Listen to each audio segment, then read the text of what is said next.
அல்லாஹ் அதிலிருந்து நம் அனைவரையும் பாதுகாக்க வேண்டும் என்ற பிரார்த்தனையோடு அந்த தொடரை நாம் முடித்திருந்தோம். அந்த தொடரிலே நாம் பார்க்கும் பொழுது அருமையானவர்களே, நபித்தோழர்களில் குறிப்பாக அபூ ஹுரைரா ரலியல்லாஹு தஆலா அன்ஹு அவர்களுடைய வாழ்க்கை வரலாற்றை நாம் இன்று பார்க்க இருக்கிறோம். ஏற்கனவே சொன்னது போன்று அபூ ஹுரைரா ரலியல்லாஹு தஆலா அன்ஹு அவர்களை பற்றி யூதர்கள் அரபியிலே மிக தெளிவாக 100க்கும் மேற்பட்ட புத்தகங்கள் அவர்களை புகழ்ந்து எழுதியிருக்கிறார்கள். அப்படி புகழ்ந்து எழுதியிருப்பதில் சில இடங்களிலே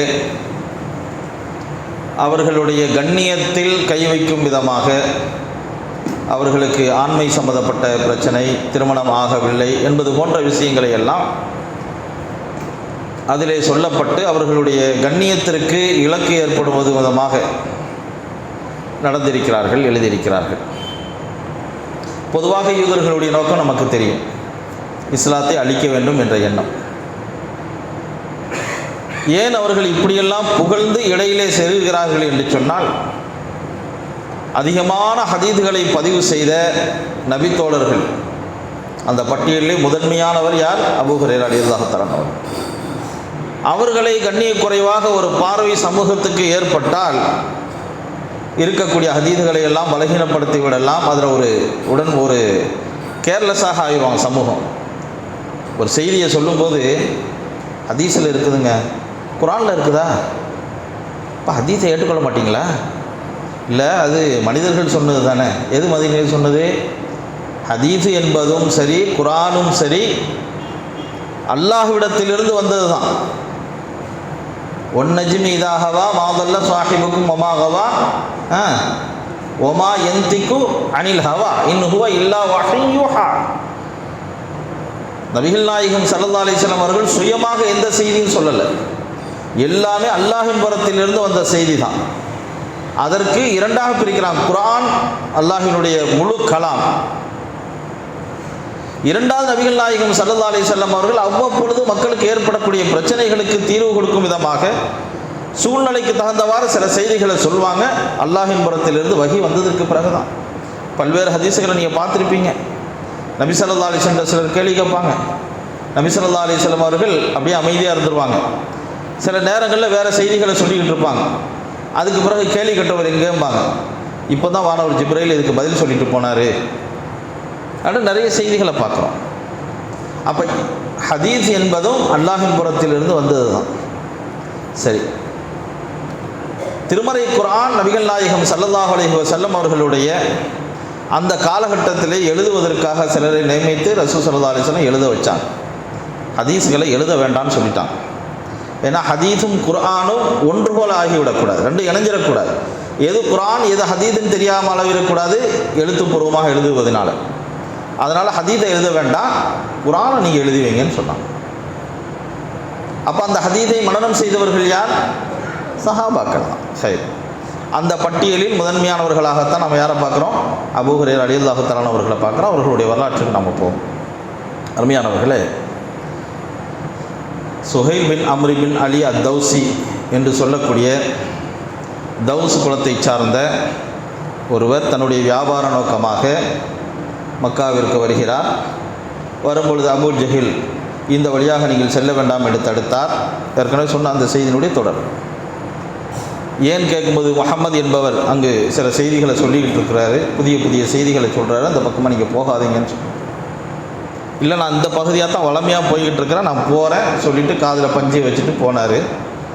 போகும்போது அந்த பஞ்சை நீக்குகிறார். அல்லாஹ்வின் தூதர் ஸல்லல்லாஹு அலைஹி வஸல்லம் அவர்கள் திருமறை குர்ஆனை ஓதிக்கிட்டு இருக்கிறாங்க. அந்த செய்தி அவருடைய காதில் விழுகிறது. காதில் விழுந்ததற்கு பிறகு அவருக்கு இஸ்லாம் கிடைக்கிறது, அவர் இஸ்லாத்தை ஏற்றுக்கொள்கிறார்ங்கிற செய்தியெல்லாம் நம்ம பார்த்தோம். விரிவான செய்தி அது. அதற்கு பிறகு அவருடைய தன்னுடைய கூட்டத்தார்களிடத்தில் போய் சொல்கிறார், தௌசு கூட்டத்தார்கள்ட்ட. தௌசு கூட்டத்தாரும் சரி, கிஃபார் வம்சத்தார்களும் சரி, வழிப்பறிகளில் தேர்ச்சி பெற்றவர்களாம், கடல் கொள்ளையர்கள்னு சொல்லுவாங்க. அந்த அளவுக்கு தேர்ச்சி பெற்ற அந்த சமூகம். அந்த சமூகத்தில் ஒருவருக்கு அல்லாஹ் குர்ஆன் அந்த இஸ்லாத்தை கொடுத்துருக்கான். அவர் போய் இந்த சிலர் சமூகத்தில் சொல்கிறார். அதில் இஸ்லாத்தை ஏற்றுக்கொண்ட ஒரு இளைஞர் யாருன்னு சொன்னால் அபூ ஹுரைரா. அவருடைய இயற்பெயர், தந்தையால் வைக்கப்பட்ட பெயர் என்னன்னா அப்துஷ் ஷம்ஸ், சூரியனுடைய தந்தை. சூரிய வணக்க வழிபாடுகளில் தான் ஈடுபட்டான் தந்தை. அவருடைய தந்தை பெயர் சஹர், அப்துல் ஷம்ஸ் பின் சஹர். அபூ ஹுரைரா அவருடைய சிறிய வயதிலேயே தந்தை மரணித்து விட்டார். இஸ்லாம் அவருக்கு, அபூ ஹுரைராவுக்கு சின்ன வயசுலேயே என்ன செஞ்சுட்டு இஸ்லாம் கிடச்சிட்டு, இளமை வயசுலேயே கிடச்சிட்டு. கிடைத்ததற்கு பிறகு அவங்க பொருளாதார ரீதியாக அவங்களுடைய சமூகத்தோடு அந்த பகுதியோடு வாழ்ந்து கொண்டு இருக்கும் பொழுது கொஞ்சம் சின்ன சின்ன நெருக்கடிகள் ஏற்படும் பொழுது அவங்க வேலைக்கு போகிறாங்க. யார்கிட்ட போகிறாங்கன்னு சொன்னால் புஸ்ரா பின் கஸ்வான் சொல்லக்கூடிய ஒரு பெண்மணிட்டு. இந்த செய்தியை நான் ஏன் சொல்கிறேன்னு சொன்னால் தேவைப்படும் இடையில. புஸ்ரா பின் கஸ்வான் என்ற அந்த பெண்மணியுடைய வீட்டில் பணியாளாக வேலை செய்கிறாங்க. வேலை செய்து அதன் மூலமாக கிடைத்த பொருளாதாரத்தை வைத்து ஒரு அடிமையை விலைக்கு வாங்குகிறாங்க. அடிமை விலைக்கு வாங்கக்கூடிய அளவிற்கு அல்லாஹ்விற்கு அந்த நேரத்தில் வசதி வாய்ப்பு கொடுக்குறான். அடிமை விலைக்கு வாங்குறதுக்கு ஒரு வாகனம் நம்ம வாங்குற மாதிரி, ஒரு கார் வாங்குற மாதிரி, அதில் பல வகை இருக்குது. அது ஒரு விஷயம். சரி, இந்த நிலையில் ஹிஜ்ரி 7ஆம் ஆண்டு, அதாவது தன்னுடைய 24வது வயதில் மதீனாவுக்கு வர்றாங்க. நபி ஸல்லல்லாஹு அலைஹி வஸல்லம் அவர்கள் மக்காவிலிருந்து மதீனா வந்து கிட்டத்தட்ட 7 வருடங்கள் கழித்ததற்கு பிறகுதான் அபூ ஹுரைரா என்ன செய்கிறாங்க, மதீனாவிற்கு வருகிறார். மதீனாவிற்கு வந்து அங்கு ஃபஜ்ர் தொழுகை நடந்துக்கிட்டு இருக்கு. அந்த நேரத்தில் தான் வர்றாங்க. வரும்போது தன்னுடைய அடிமையும் அழைத்து வருகிறார், தன்னுடைய தாயையும் அழைத்து வருகிறார். தந்தை கிடையாது. வர்ற வழியிலேயே அடிமையாக ஓடி போயிட்டான். தாயை மட்டும் அழைச்சிட்டு வர்றாங்க. பள்ளி வாயிலுக்கு ஃபஜ்ருக்கு வரும்பொழுது அங்கே தொழுகை நடந்து கொண்டே இருக்கிறது. முதல் ரக்காத்தில் சூரத்துல் காஃபும், 2வது வசனத்தில் வைலுல் லில் முத்தஃபிஃபீன் என்ற சூறாவும் ஓதப்படும். நபிகள் நாயகம் ஸல்லல்லாஹு அலைஹி வஸல்லம் அவர்கள் கைபர் யுத்தத்துக்கு போயிருக்கிறாங்க. கைபர் யுத்தத்துக்கு போயிட்டு திரும்பி வர்றதுக்கு முன்னாடி நடந்த அந்த சம்பவம். 2வது ரக்காத்தில் ஓதப்பட்ட வைலுல் லில் முத்தஃபிஃபீன் அல்லதீன இதா கதாலு அலன் நாஸி யஸ்தௌஃபூன் வ இதா காலூஹும் அவ் வஸனூஹும் யுக்ஸிரூன். வியாபாரிகளுக்கு கேடுதான், அவங்க அளந்து கொடுக்கும் பொழுது, பிறருக்கு அளந்து கொடுக்கும் பொழுது குறைவாகவும், வாங்கும் பொழுது நிறைவாகவும் வாங்குகிறார்கள். ஒரு பொருளை வாங்கும்போது 1100 கிராம் 1200 கிராம் வாங்கிறது, விற்கும்போது 980 கிராம் 960 கிராம் விற்கிறது. இதுதான் வியாபாரிகளுடைய நிலை. இப்படிப்பட்ட வியாபாரிகளுக்கு கேடுதான் என்ற அந்த வசனம், அந்த அத்தியாயம். இதை அவர் கேட்டுட்டு, அப்படி என்றால் என்னுடைய தந்தைக்கும் கேடுதானே, அவர் 2 தராசு வைத்திருப்பாரே, வாங்குவதற்கு ஒன்றும் விற்பதற்கு இன்னொன்றும் என்ன நிலையில் இருப்பாரே என்று தந்தையை பற்றி அவர் அப்போது யோசித்து வருத்தப்படுகிறார். இப்போ சாதாரணம், அதாவது மோசடி என்பதெல்லாம் சர்வசாதாரணம். அந்த மாதிரி நிலைகளில் மக்கள்கிட்ட இருந்துச்சு. நம்ம ஏமாத்துறோமே, திருடுறோமே, வழிப்பறி பண்ணுறோமே, இதெல்லாம் ஒரு தவறான விஷயமா என்று தெரியாத அளவுக்கு நம்ம சமூகத்தில் அப்படி நடந்துக்கிட்டு இருந்துச்சு. அப்போ இந்த வசனம் அவருடைய காதில் விழுந்ததுமே ஒரு மாற்றம் ஏற்படுகிறது. என்னுடைய தந்தையினுடைய நிலை இப்படி ஆகிவிட்டதே என்று அவர் வருத்தப்படுகிறார். அதற்கு பிறகு நபிகள் நாயகம் ஸல்லல்லாஹு அலைஹி வஸல்லம் வர்றாங்க. யாருன்னு கேட்குறாங்க. தௌசு குலத்திலேருந்து வந்திருக்கிறேங்கிறாங்க. தௌசு குலத்திலேருந்தா? விஃபார் வம்சத்திலிருந்தும் தௌசு குலத்திலிருந்தும் ஒருவர் இஸ்லாத்தை ஏற்றிருக்கிறான்னு சொன்னால் மிகப்பெரிய ஆச்சரியமான ஒரு விஷயம் அல்லவா? வழிப்பறி கொள்ளைக்காரர்கள், நான் பல்வேறு வார்த்தைகள்லாம் சொல்லுவோம் பாருங்கள், அந்த மாதிரி செட்டில் உள்ள ஒரு ஆள் இஸ்லாத்தை ஏற்றிருக்கிறான்னு ஒரு ஆச்சரியமான விஷயம். உங்களுடைய பேர் என்ன? அப்துல் ஷம்ஸ். அப்துல் ஷம்ஸுங்கிற பேரை மாற்றிடுங்க. அப்துல் ரஹ்மான், ரஹ்மானுடைய அடிமை என்று உங்களுடைய பெயரை மாற்றிக்கொள்ளுங்கள். இப்போ அவருடைய முதல் பேர் என்ன? அப்துல் ஷம்ஸ். நபி ஸல்லல்லாஹு அலைஹி வஸல்லம் வச்ச பேர் என்ன? அப்துல் ரஹ்மான். அதற்கு பிறகு சிறிது காலம் நபிகள் நாயகம் ஸல்லல்லாஹு அலைஹி வஸல்லம் அவர்களோடையே இருக்கிறாங்க. அவங்களுடைய தாய்க்குன்னு சொல்லி ஒரு இடத்த என்ன செய்யப்படுது, ஒதுக்கி ஒரு கூடாரம் அமைக்கப்பட்டு அவங்களுடைய தாயை ஒரு இடத்துல வச்சுருக்கிறாங்க. தாய் இஸ்லாத்தை ஏற்றுக்கொள்ளலை. அபூ ஹுரைரா மட்டும்தான் அப்போது இஸ்லாத்தை ஏற்றிருக்கிறார். இந்த நிலையில் நபிகள் நாயகம் ஸல்லல்லாஹு அலைஹி வஸல்லம் அவர்களோடு நெருக்கங்கள் ஏற்படுது. அதிகமாக பள்ளி வாயிலோடையே தொடர்புகளை ஏற்படுத்தி வைத்துக் கொள்கிறார். நபிகள் நாயகம் ஸல்லல்லாஹு அலைஹி வஸல்லம் அவர்கள் என்ன ஒரு செய்தியை சொன்னாலும் உடனே அதை மனனம் செய்வதற்கு அவர் முயற்சி பண்ணுவார், ஆர்வமிக்கவராக இருந்தார். ஒரு தடவை நபி ஸல்லல்லாஹு அலைஹி வஸல்லம் கேட்குறாங்க, மன் அஸ்அதுன் நாஸ் பி ஷஃபாஅத்தி யௌமல் கியாமா, மறுமையிலே உங்களுடைய பரிந்துரைக்கு மிகவும் தகுதியானவர்கள் யார் அப்படின்னு கேட்குறாங்க. இது புகாரியில் 99வது ஹதீஸாக பதிவு செய்யப்பட்டிருக்கு. அப்போ உடனே நபி ஸல்லல்லாஹு அலைஹி வஸல்லம், இந்த கேள்வி யாரும் கேட்க மாட்டாங்க, நீர் தான் கேட்பீர் என்று நான் எண்ணினேன். நீங்கள் எப்போ கேட்பீங்கன்னு நான் எதிர்பார்த்துக்கிட்டு இருந்தேன். இதை எதுக்கு சொல்கிறோன்னா, அந்த மார்க்க விஷயங்களில், கல்வியை தேடும் விஷயங்களில், சட்டங்களை தெரிந்து கொள்ள வேண்டும் என்ற விஷயத்தில் ஆர்வம் மிக்கவராக யார் இருக்கிறார்? நேற்று இன்று இஸ்லாத்தை ஏற்றுக்கொண்ட இந்த அபூ ஹுரைரா. அப்போ எந்த அளவுக்கு ஆர்வம் இருக்கிறதுங்கிறத நபி ஸல்லல்லாஹு அலைஹி வஸல்லம் புரிஞ்சிருக்கிறாங்க. உடனே அதுக்கு பிறகு நபி ஸல்லல்லாஹு அலைஹி வஸல்லம் அந்த செய்தியை சொல்கிறாங்க. அதாவது இஹ்லாஸான அடிப்படையில், இணை வைக்காத ஒரு நிலையில், வணங்குவதற்கு தகுதியானவன் அல்லாஹ்வை தவிர யாரும் இல்லை என்று தெளிவாக யார் ஏற்றிருக்கிறார்களோ அவர்களுக்கு என்னுடைய பரிந்துரை உண்டு அப்படிங்கிற செய்தியை அதில் பதிவு செய்கிறாங்க. இப்போ நாம் பார்க்கக்கூடியது என்ன, அந்த அளவுக்கு ஆர்வம் உள்ளவராக அவங்க இருந்தாங்க. என்னன்னா, புகாரியிலையும் முஸ்லீம்லையும் இடம்பெற்றிருக்கக்கூடிய செய்தி 1323வது ஹதீஸாக புகாரியிலையும் 1723வது ஹதீஸாக முஸ்லீம்லையும் இடம்பெற்றிருக்கக்கூடிய ஒரு செய்தி. இப்னு உமர் ரொம்ப பிரபலியமான ஒரு சஹாபி. இப்போ ஹதீஸுகளை அறிவிக்கக்கூடிய அந்த அறிவிப்பாளர்களுடைய சஹாபாக்களுடைய அந்த வரிசையில் நம்ம பார்த்தோம்னு சொன்னால், கூடுதலான ஹதீஸுகளை அறிவித்தது யார்? அபூ ஹுரைரா ரலியல்லாஹு தஆலா. எத்தனை ஹதீஸ்ன்னு சொல்ல முடியுமா? 5374. சரியா? 75 வருது, 74, 5374 ஹதீஸுகளை அறிவிச்சிருக்காங்க. அதுக்கு அடுத்தபடியாக கூடுதலாக அறிவித்தது யார்? இப்னு உமர். யார் அறிவித்தாங்க? இப்னு உமர். 2630 ஹதீஸ் அவங்க அறிவிச்சிருக்காங்க. இதை ஏன் சொல்கிறேன்னா, இப்னு உமருடைய காலத்தில் நடந்த ஒரு செய்தி.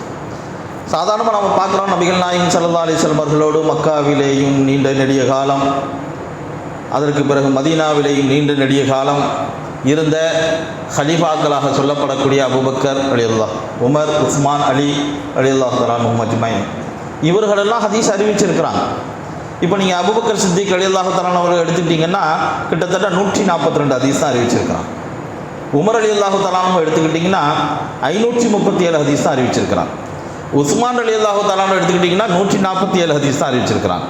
அலி ரலியல்லாஹு தஆலா எடுத்துக்கிட்டிங்கன்னா 536 ஹதீஸ் தான் அறிவிச்சிருக்கிறாங்க.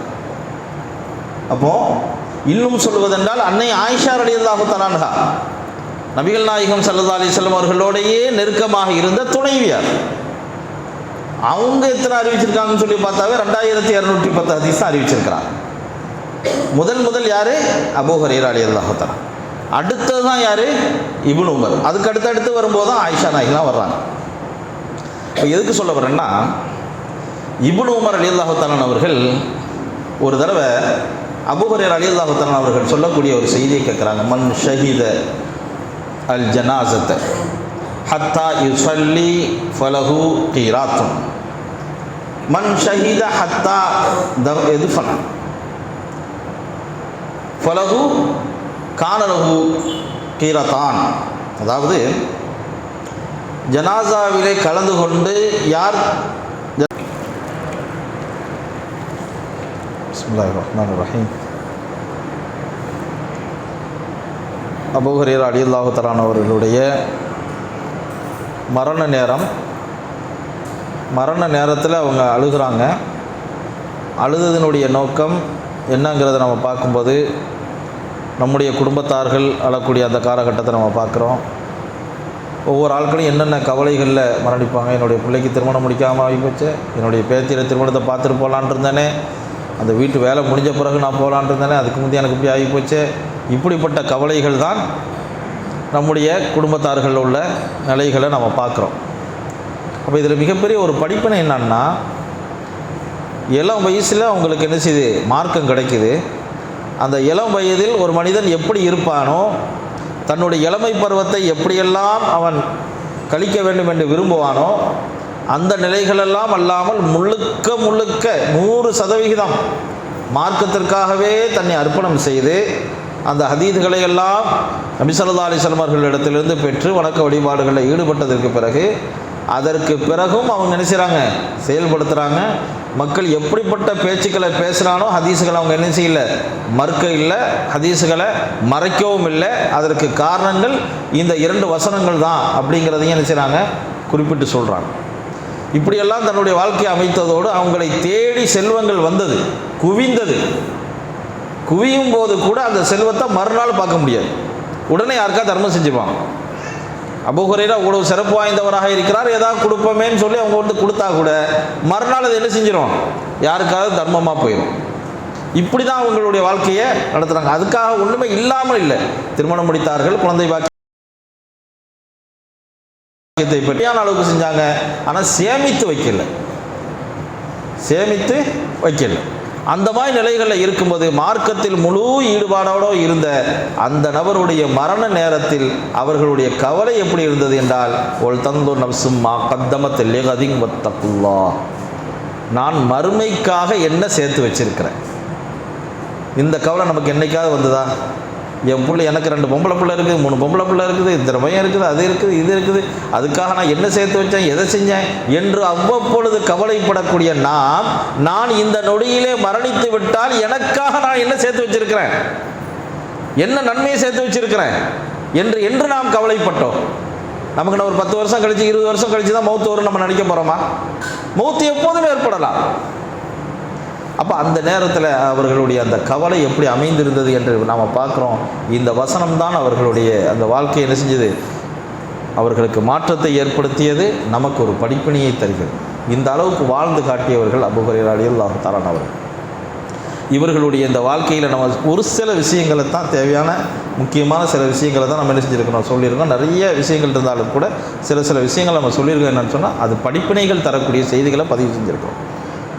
எப்படியெல்லாம் இளமை பருவத்தை கழித்தார், எப்படி உணவு நிலையில் மோசமான சூழ்நிலைகள் ஏற்பட்டும் கூட எதில் கவனம் செலுத்தினார், எந்த மாதிரி பொறுப்புகள் கிடைத்திருக்கும் போது கூட அவர்கள் எப்படி நடந்து கொண்டார்கள், மரண நேரத்திலும் அவர்கள் எப்படி நடந்து கொண்டார்கள், அல்லாஹ் அவருக்கு ஒரு நியாமத்தை கொடுக்கும் பொழுது அந்த நியாமத்துக்காக எந்த அளவிற்கு நன்றி செலுத்தினார், இது போன்ற விஷயங்கள்லாம் நமக்கு மிகப்பெரிய ஒரு பாடமாக படிப்பினையாக இருக்கிறது. நாம் இந்த நபித்தோழர்களை பேரை கேட்கும்போது அல்லாஹ் அவர்களை பொருந்தி கொள்ளட்டும் என்று சொல்வதோடு மட்டுமல்லாமல் மனசில் ஒரு கண்ணியம் வர வேண்டும். அபூ ஹுரைரா என்று சொன்னதுமே நமக்கு மிகப்பெரிய ஒரு கண்ணியம் வர வேண்டும். அவர்களுக்காக பிரார்த்திக்க அல்லாஹ் திருமறை குர்ஆனில் பிரார்த்திக்க சொல்கிறாங்க. ரப்பனா இக்ஃபிர் லனா வ லிஇக்வானில் லதீன சபக்கூனா பில் ஈமான் வ லா தஜஅல் ஃபீ குலூபினா கில்லல் லில்லதீன ஆமனூ ரப்பனா இன்னக ரഊஃபுர் ரஹீம். எங்களுக்கு முன்னால் சென்ற அந்த நம்பிக்கையாளர்கள் அவர்களை நீ மன்னிப்பாயாக, அவர்களை பற்றி கடுகளவு கூட அவர்களை பற்றி கெட்ட எண்ணத்தை எங்களுடைய உள்ளத்தில் ஏற்படுத்தி விடாத இறைவா. கடுகளவு கூட கெட்ட எண்ணம் ஏற்படக்கூடாது. அவங்கெல்லாம் மனுஷன் தானே, தப்பு செய்ய மாட்டாங்களா, அவங்க என்ன பெரிய வானவர்களா என்பது போல அலட்சியமான ஒரு சிந்தனை நம்மளுடைய உள்ளத்தில் எந்த நேரத்திலையும் வரக்கூடாது. அவர்களை கண்ணியமாகவே பார்க்க வேண்டும், சிறப்புக்குரியவர்களாகவே பார்க்க வேண்டும், அல்லாஹுவால் பொருந்தி கொள்ளப்பட்டவர்களாகவே பார்க்க வேண்டும், சுவர்க்கத்தை கொண்டு நன்மாராயம் சொல்லப்பட்டவர்களாகவே பார்க்க வேண்டும். அவர்களுக்கும் நமக்கும் கால் தூசிக்கு நம்ம அவங்களுக்கு வரமாட்டோங்கிறக்கூடிய அந்த எண்ணமும் நமக்கு ஏற்பட வேண்டும். அதோடு மட்டுமல்லாமல் அவர்களுக்கு பிரார்த்திக்கக்கூடியவர்களாக இருக்க வேண்டும். அப்படிப்பட்ட நல்லடியார்களாக அல்லாஹ் நம் அனைவரையும் ஆக்கி அல்வானாக. இன்ஷா அல்லாஹ் வரக்கூடிய இந்த வாரம் விட்டு அடுத்த வாரத்தில் இன்னொரு சஹாபியினுடைய வரலாற்று வாழ்க்கையை நம்ம இன்ஷா அல்லாஹ் பார்க்கலாம். சுப்ஹானக்கல்லாஹும்ம வ பிஹம்திக அஷ்ஹது அல்லா இலாஹ இல்லா அன்த அஸ்தக்ஃபிருக. அபூதல் கிஃபாரி அவங்களுடைய வாழ்க்கை வரலாறு பார்ப்போம் இன்ஷா அல்லாஹ்.